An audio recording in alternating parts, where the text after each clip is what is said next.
Welcome to your News in 90. I'm Jack Walter. And I'm Maria Gramudis. In Energy News, EAIS is happy to report 100% energy membership renewal for 2021-22.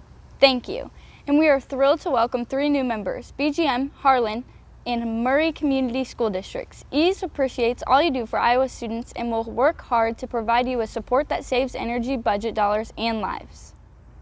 In Radon News, we were hoping to get together in person. However, we have decided that this year's school Radon kickoff workshop will be held virtually on November 22nd. To register, please go to energyais.org. In member news, congratulations to EAIS members East Mills and Washington Community School Districts on their passage of bond issues for energy-efficient building remodels and new construction. EAIS is here to help our members ask questions and make connections between schools, engineers, architects, utility programs, and rebates. 90 from CCHS and Energy Association of Iowa Schools. Have a great day, everyone.